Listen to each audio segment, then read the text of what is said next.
Lights out. Now, a word from our sponsor, Medbridge Healthcare. Medbridge Healthcare is a leading provider of sleep lab management services and home sleep apnea testing. Medbridge partners with hospitals, healthcare systems, and medical academic institutions to offer comprehensive, fully integrated services for sleep disorders. Welcome, everyone, once again to another episode of SleepTech Talk, the sleep podcast with your hosts and friends, Emerson, Kerr, Robert Miller, and me, Dr. Gerald George Mannikarote. Folks, we've got a very special episode today, but before we get started, we just want to say thank you so much for all the support you've been giving us. 3 years, 100 episodes, and counting. Thank you so much for that. Thank you for all the likes. Thank you for all the comments and subscriptions. But most importantly, thank you so much for sharing the podcast with all the friends that are out there. With that being said, let's talk about sleep in Sleep Gentlemen, 2025. No, Sleep no 2025. pre-cals needed today. We're just jumping right in. Yeah, We're right? jumping right Absolutely. in. That's right. Yeah. A lot to talk about. Oh, So, me. if we don't mind, I'd like to talk about or start off the conversation with the presentation that you two gentlemen did for the AAST portion of the conference. Fisher & Paykel Solo is the world's first auto-fit CPAP mask. It simplifies setup with its revolutionary auto-lock technology. Simply stretch to fit, touch to adjust. Go to fphcare.com/solo. Emerson, Yeah, you that wanna was Talk a little bit about that was that. incredible. So, Yeah. Rob, you dive in first. You had the lion's share of that presentation. Yeah, you know what? It was an opportunity, and I have to say that first of all, thank you to the people who attended our Sunday afternoon session, and I think we were really overwhelmed. To have 180 people that came in and listened to our presentation, where we talked a little bit about sort of um, how sleep diagnostics has evolved, where things were in the past, where it is today, and what that might look like in the future. And then we also talked about sleep therapy, and the progression of sleep therapy over the years as well. And it was, one of the things that I offered at the end of the presentation was for anyone to send me a message, and I would send them a copy of our presentation. I had over 50 people reach out to me and ask me for a copy of our presentation. So I think that the content was well received. And I have to say, for my friend Emerson, it might have been one of the most inspirational sleep technology. Just his wrap up of our the presentation itself, but then sort of setting the tone for sleep techs and sleep technology going forward. Probably one of the most motivational present or speakers. Emerson, you did an amazing job. I was fired up. I think the audience was fired up after your part of the presentation, and I know that you set the tone for probably the rest of the conference from an AST perspective. Thanks, Robert. It was, I think especially when you look at the body of what we were doing there, it's so easy to look at innovations, and we talk about this a lot here on Sleep Tech Talk. Is innovation can be intimidating, and we see a lot of it, and a lot is happening. And and you said it during your talk, but and I say it often. People take care of people, and I think that's why sleep technology as a field will continue to be a thriving but evolving field for us. And I think that's the important part of this, is that as we go forward and think about where we're headed as a community, we have to keep that in mind, but we've absolutely got to continue to look at what's on the horizon and how do we incorporate it into what we do. And that was really the key message there of where we were headed. But no, 180 people for our presentation. The series of speakers that we had was by design. Really had some most of them were guests from the show, so that was outstanding.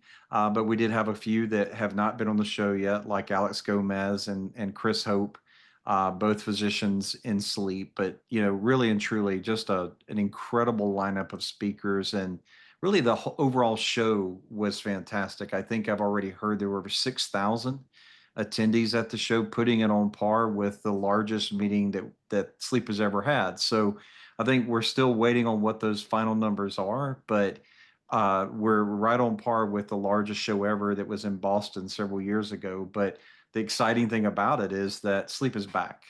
The sleep technologists were back, and sleep is back to where it was pre-pandemic, which is fantastic to hear. But to say the sleep technologists were back really had an impact. A lot of the vendors saw that. Their booths were busier than they've ever been. I remember on the last day, I was actually in the booth there with Knox, and usually that is just a dedicated dead day.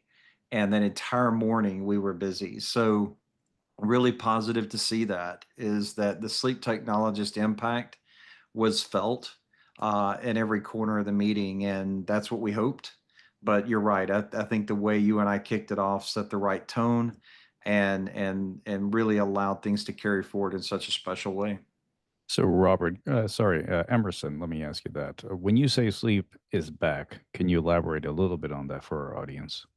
Well, I think, if you've been to any of the conferences, we all go to the regional ones. We've been to the national one, and the volume of people has just been slowly year over year growing since 2020. We obviously took a massive hit because of the COVID and the things that went with that for obvious reasons.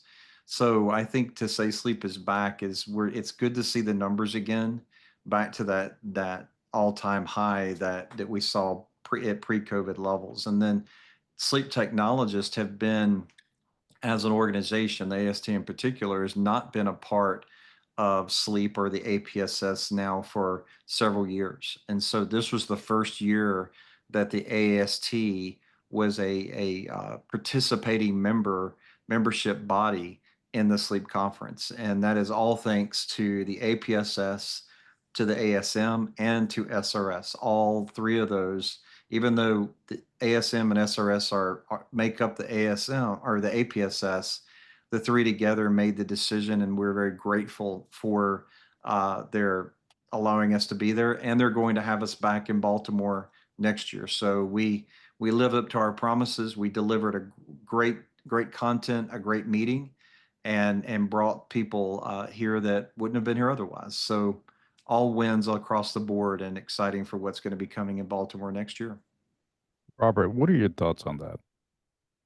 I love it. And honestly, between the time that the decision was made for the AST to sort of rejoin and the ASM and be a part of this meeting and actually pulling all of the speakers together, there really wasn't a ton of time for us to really truly promote the sleep tech track at sleep to sleep techs and get them to get more involvement. So I think with more preparation, more time next year, and a real commitment to really change the AST from a who we are in the industry standpoint, I expect the attendance for the sleep techs to be even higher next year.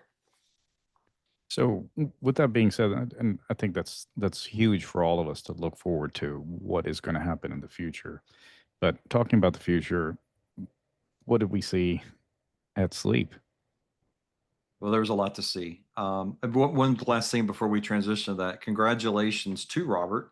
He is now the Secretary Treasurer of the AST, and really looking forward to serving with him in that role, as I'm still president for one more year. So big congratulations to Robert for stepping into that role of leadership with the AST. So huge shout out to you, brother, for stepping into that. Thank you.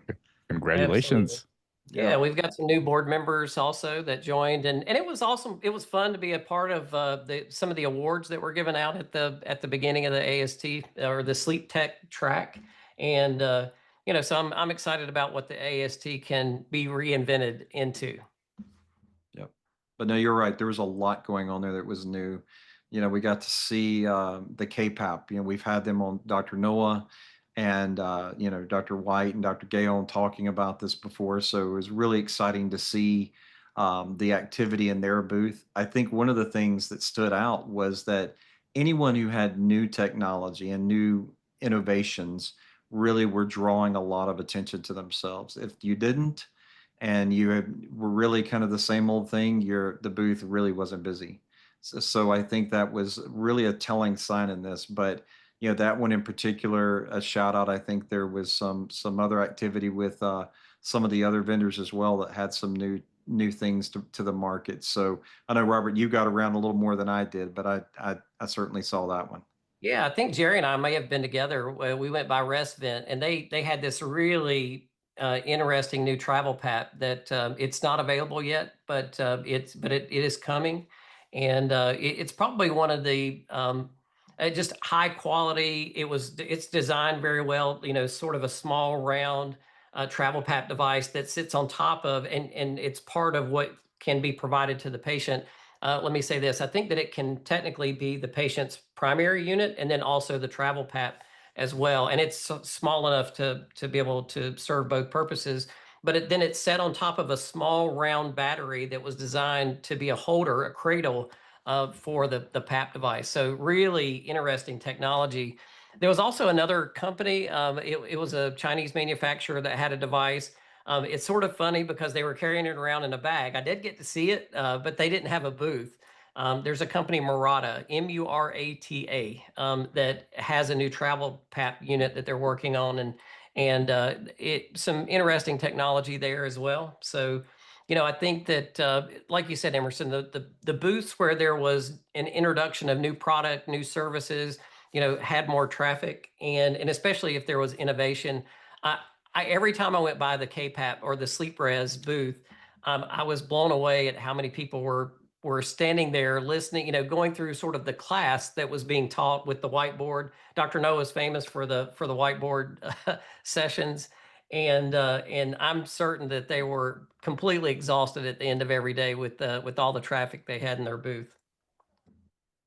But we can't leave out pharma, pharma, pharma. I was Oh just my going to bring that gosh. up. What did you Yeah. guys see over there on the pharma Well, side? it was all about, I mean, the buzz through the whole meeting was either about Apnimed and their forthcoming drug, or tirzepatide, Zepbound, and at some of the kind of cocktail parties that I attended, the physicians, leading physicians, were talking about how it's impacting their practice, what it's doing. And so I think we've talked about it some on the show before, of how this is going to change sleep, and that conversation is happening among our key opinion leading doctors, of it's changing their practice. So I think physicians that are coming to the meeting are really beginning to pay attention. What are the thought leaders doing? How are they going to use it? I wish every physician could, because as we've talked about on the show before, we hear stories of how people are using it poorly and are not using it wisely, on people that certainly need CPAP. But it was the prevailing conversation was just pharma, pharma, pharma across the whole show. Well, and even, if you take into account just booth size, if you remember at last year's sleep meeting, Lilly was like a 10 by 10 over on the side, sort of tucked away. They were there, but not out front. And, this year, 20 by 20 with the whole, build out, exhibitor space, um, they're going to be a player. And, one of the things that I sort of took away also is that, if you think about direct to consumer advertising and, for sleep apnea, we know we've talked about this on the show before too, that Inspire and all of the advertising that they do has helped to elevate and bring all ships rise with all the advertising that they've done in bringing awareness to sleep apnea.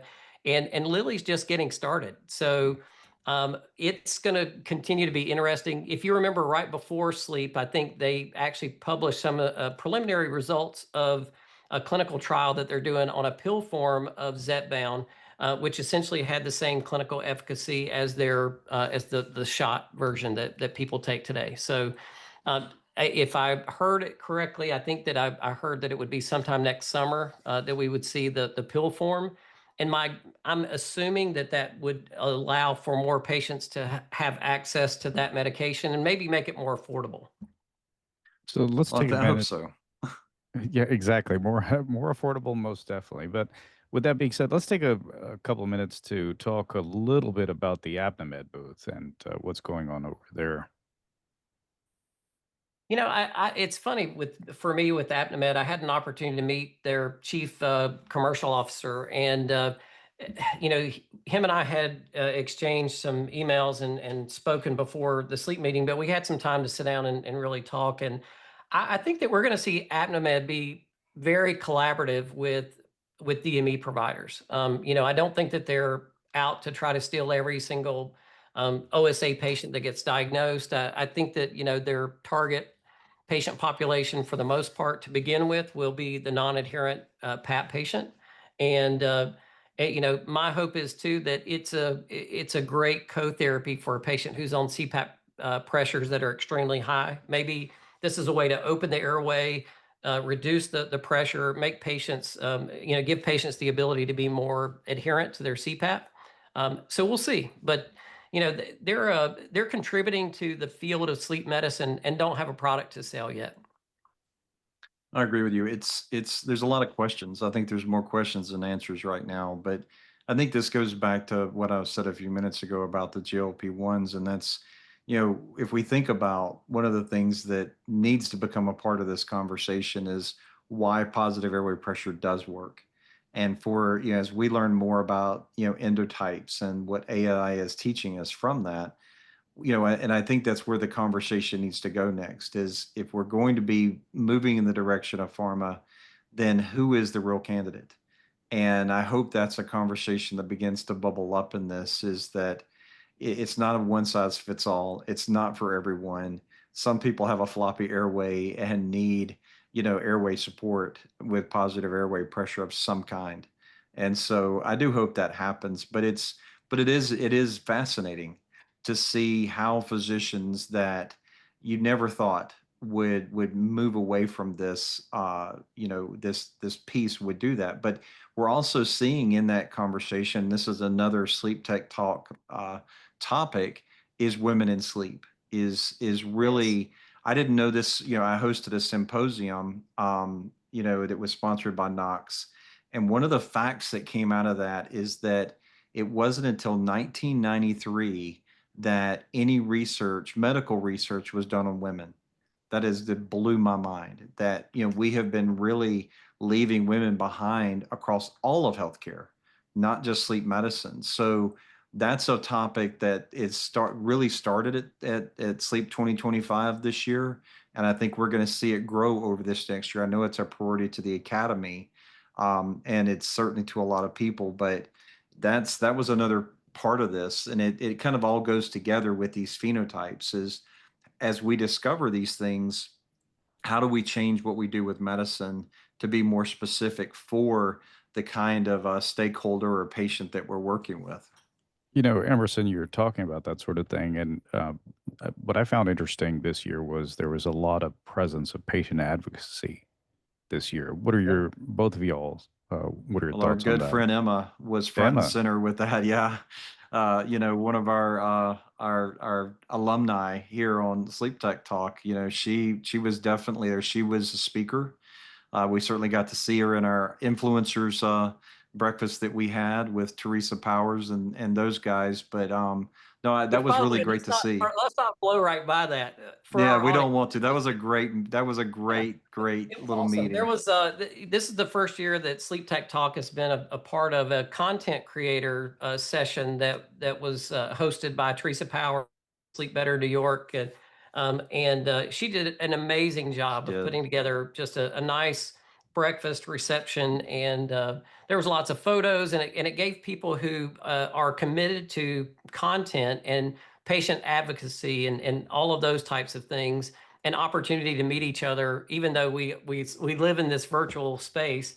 It gave us a chance to meet each other in person, and I think it was the beginning of something. Teresa calls it like her favorite Monday of the year or something like that, and I think it might be our favorite Monday of the year going forward as well. Well, And it was so we're fun happy to be a because so part of it. many people in there, I would almost all of them, maybe a handful have been guests on the show. So it was Yeah, almost like a family reunion for us to yeah. see old friends and get to take pictures with them. And it was just a really beautiful experience. But no, seeing Emma there she's always a delight.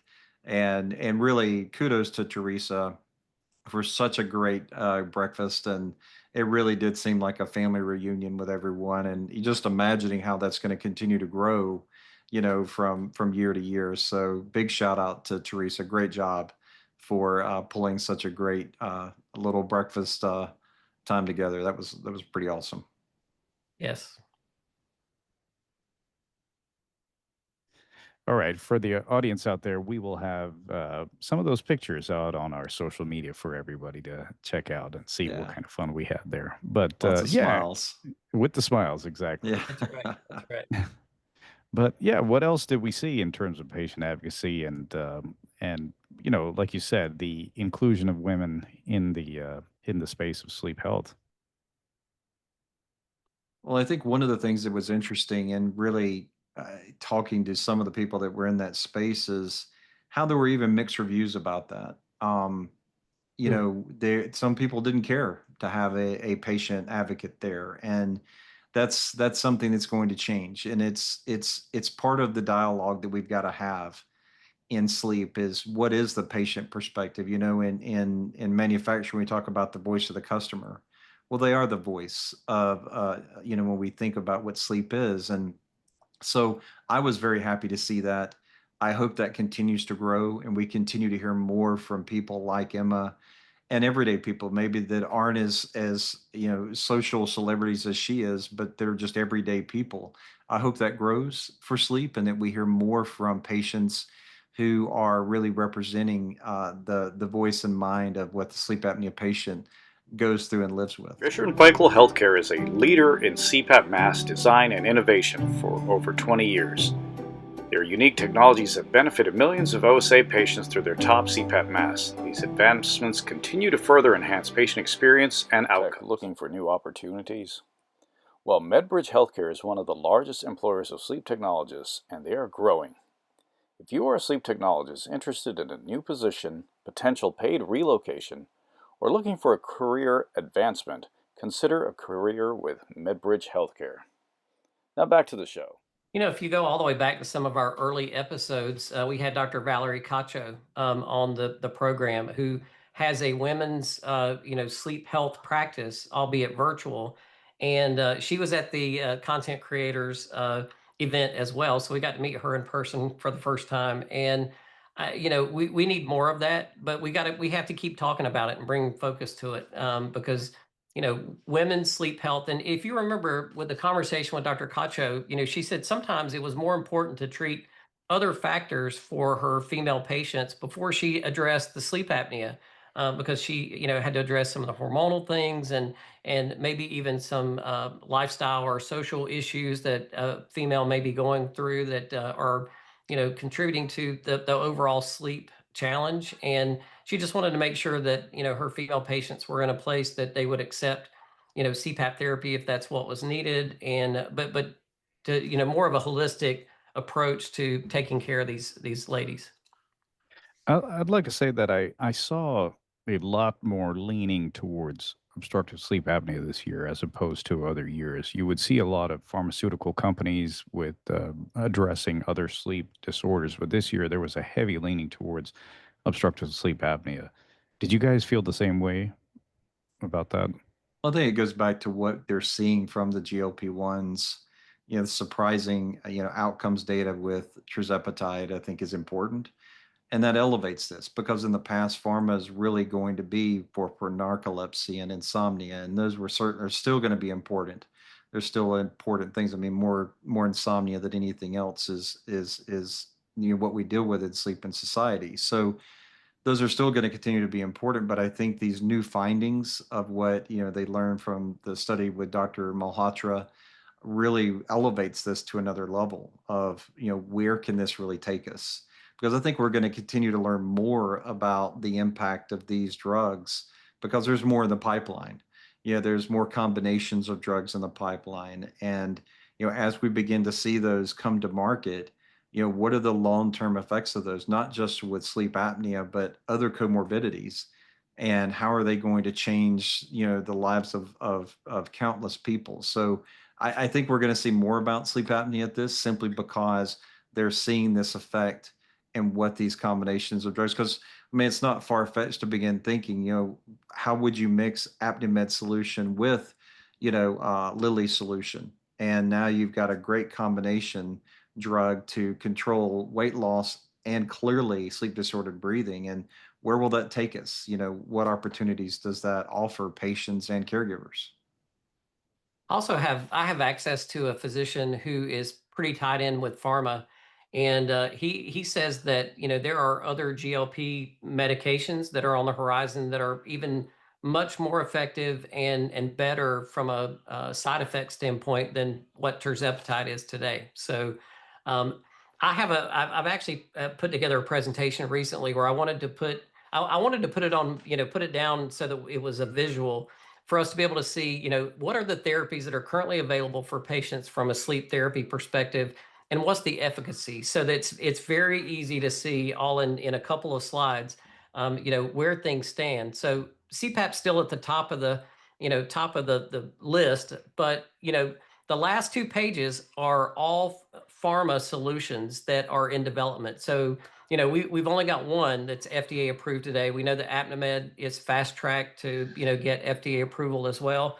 But, in my research, there's probably 12 to 15 pharma treatments that are in some form of clinical research today. The thing I think that sort of leaps out at me, and it sort of takes us back a little bit to some of the other part of our conversation, is that you just said, we're looking at outcomes around how these therapies work, and something I wish that would change. And we talked a little bit about this before we got on the show today, but I wish the same kind of testing would happen with diagnostics. Because one of the things we're seeing, and it can be really exciting when we talk about innovation, is these new types of testing devices for patients. And we all, agree a lot of these over-the-counter solutions that you can get at Best Buy or through Apple are just that. But some of these things that people claim are FDA approved, I think people really don't understand what that means. And it really has come to light as we see a lot of these things at the show. They're fun to see and they're exciting. But FDA approval really just means that the device lived up to the claims that were made in the application. It doesn't mean that it's effective. It doesn't mean that the science behind it is solid. There's no validation into it from the FDA. They don't go out and test it to say, okay, Emerson, this product you say does what it does. Yeah, it does what it does. It doesn't work that way. And I wish that one of the things that would start happening is that we would take a harder look at technology that we're doing testing with. And I know there are physicians that are thinking about that. I talked to a few at the show that they wish they could put all of these different things on one patient. I talked to one doctor, he said, I wish I could put every PPG, every cardiopulmonary coupling or PAT device, ripped all of them on one patient at a time. But those kinds of studies are so expensive and they're so time consuming because you've got a massive amount of data per patient that you're having to collect and compress and compare. But that's something I wish that would change, is that we would be more mindful about the technologies we embrace to test patients, because not every solution for testing works with every gender or every race. And I think that's one of the things that's got to be really explored in the coming years, is that we get a little bit more, I don't even know what the right word is at the moment, but we're just, we're careful about what we use to diagnose patients. And I think that that's something that is really left out at this meeting, is we need to take more time to do more validation around technologies that we're diagnosing people with. Because I think the big question that came to my mind, especially in the symposium I led, is if it was your grandmother, mother, daughter, wife, what would you do if you were testing? What would you choose to want to know about their sleep disorders or their waking disorder? Would you settle for good enough, or would you want great? And I think that was something that really stuck to me during the sleep meeting, is where it's sort of like the old book, Good to Great, good is the enemy of great. Well, I think we're doing that in sleep diagnostics. We're saying it's good enough. Well, I wouldn't want good enough for my mom. I would want great for my mom. And I think that we should have that same attitude about patients. And I know I'm soapboxing a little bit, but that was something that really jumped out at me during the sleep conferences. We've got to really look at that and take a harder look at what we're doing with sleep diagnostics. I mentioned to you, Emerson, I think you and I talked about this, that I never want a sleep test to become a pregnancy test for sleep apnea. And, Yep. some of the black box technology certainly feels like it's a pregnancy test for sleep apnea.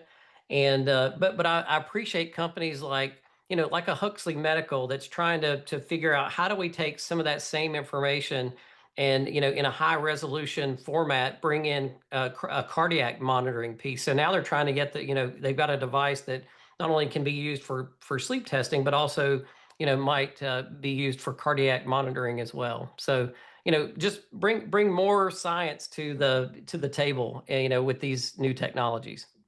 Absolutely. Talking about new technologies, let's take a moment to talk about dental appliances. I saw a lot more this year. Would you agree with that? Well, I think the need for a presence there. We saw our good friend Dr. Sue Ellen Richardson get an award, a fellowship. That was fantastic to see. So congratulations, Dr. Sue Ellen. I think it's something that is becoming more and more prevalent because the science is better around the different technologies. I spent a year working in that space, and I think there's an awareness that's growing about their effectiveness, and that's really exciting to see. But the adoption still isn't there yet, and I think that's one of the things that I hope does change is that as we have better testing, that as we're talking about, that's more. I think the word I was looking for is discriminatory, even that's kind of a harsh word. But as we have better testing, I think one of the things we'll discover with our phenotyping and endotyping is how those devices fit better in the lives of certain patients versus others. But I think we're so stuck with our paradigm of it's got to be done a certain way, and we've got to follow a certain pathway that we kind of push oral appliances to our safety net. Well, if they fail CPAP, then we should do oral appliance. Well, that's really backwards. It really should be which is the technology or which solution should we put with the patient that has the problem that solution addresses. And it isn't always CPAP, even though the three of us have had a career with CPAP and we're thankful for that. It isn't always the best solution. And I think that people are beginning to see that. Plus, oral appliances are better than ever. A lot of great innovation there, and it's exciting to see that.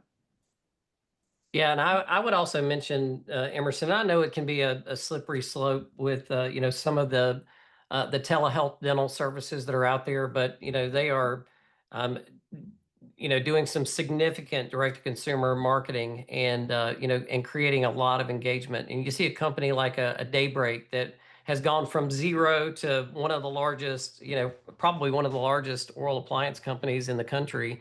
Um, so to me, it shows that there is still a lot more demand out there for that type of therapy for patients that they want. It's just a matter of how do you deliver it to them in a way that clinicians can all agree on, and even for a non-adherent CPAP patient, I think that it's an unfortunate circumstance that a lot of me companies just once the patient has turned in their CPAP device, there's no secondary follow-up to offer that patient a solution that they might be able to use. And going back to your point, it would have been good to have determined that on the front end versus trying to do it in follow-up. But I think that as we see things short-term, mid-term, long-term, oral appliance therapy in conjunction with some of the pharma treatments, I think is going to be a significant co-therapy. Well, I think that that last point is the most important point is that combination therapy. And one of the things that we really need are studies to validate that because that doesn't exist. Even though we'll see, a combination of oral appliance and CPAP, there's no studies that any either side, whether it's a PAP company or oral appliance company, can really claim that says these two things work together and stated out there as a legitimate claim, even though the anecdotal evidence is there. And so that's a little frustrating if you're a clinician and you're wanting to do right by your patient and be the patient advocate. So I think that's one of the things we also need is some of those validating tests that say use an oral appliance with CPAP or use an oral appliance with a pharmaceutical has a better outcome. Because one of my good friends from New Jersey, Dr. Federici, he told me once that for every millimeter you move the mandible forward, it opens the airway 3 millimeters. Well, that's fantastic, but most people don't know that, and so we've got to think in terms of what's right for the patient because it is effective, but we need more studies on the combination therapies to really pull this forward the way it could be. Yep. And it's funny because we actually had someone go back to an older episode of SleepTech Talk and pull out something that I said and posted it as a post on LinkedIn. And it was me sort of advocating for oral appliances because my own personal journey is that I was a longtime CPAP user, went on a GLP-1, lost weight, and still felt like I needed a little something extra. And my sleep apnea was never severe, but it was about snoring primarily for me. And today I'm an oral appliance guy. I mean, it's I wear an oral appliance every night. Have been able to maintain my weight, which has been great. So, uh, you know, patients are going to be a little more. I don't want to say complicated in the future, but we're going to have to. They're going to be very nuanced in how you have to treat the patient. Agreed. And I think that's very important because based on what we've been talking about right now, I think that you could kind of sum up the entire conference about that, the fact that this is more tailored to people in general, the different types of people, rather, what's right for each different person. But with that being said, before we close, what about Sleep Tech Talk at the conference? What are y'all's thoughts about that? Wow. First of all, we don't talk about this much, but I just a special thank you, Robert, for being the vision for this show. When you reached out to Jerry and then me to be a part of this, we had no idea where this would take us, and so it was so fun to not only have our jobs that actually pay actually support our lives and our families that we were there for and enjoyed, but to be able to be a part of conversations that Sleep Tech Talk has created at the meeting and the some of the fun conversations we have with people who are fans of the show.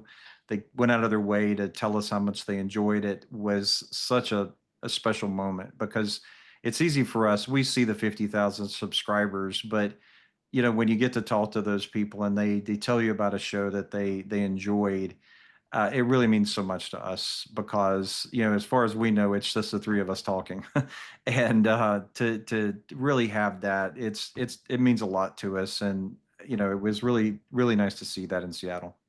Fisher & Paykel Solo is the world's first auto-fit CPAP mask. It simplifies setup with its revolutionary auto-lock technology. Simply stretch to fit, touch to adjust. Go to fphcare.com/solo. So, your thoughts, Robert?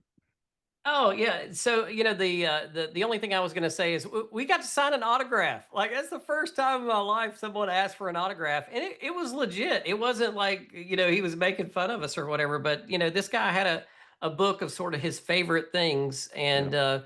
Sleep Tech Talk was one of those things, and he asked us to sign this book that he had carried with him, and that was it's very humbling to think that there are people who are regular listeners. And I always appreciate that Kevin Adley, typically when we have a post, he always jumps in and listens to the He's a episode quickly and gives a super fan. gives a Love yeah, him. he's a good he's a guy who's always going to support what we're doing over here. So Yeah. and then to also see that we've had the opportunity to see a lot of the products and services and things that are new and talk about those things before they even get to the market. Like our most recent episode with Value Sleep, an AI mask fitting, so custom mask solution for patients, that's not even available on the market yet, but it's coming. And we had the pleasure of having them join the podcast. And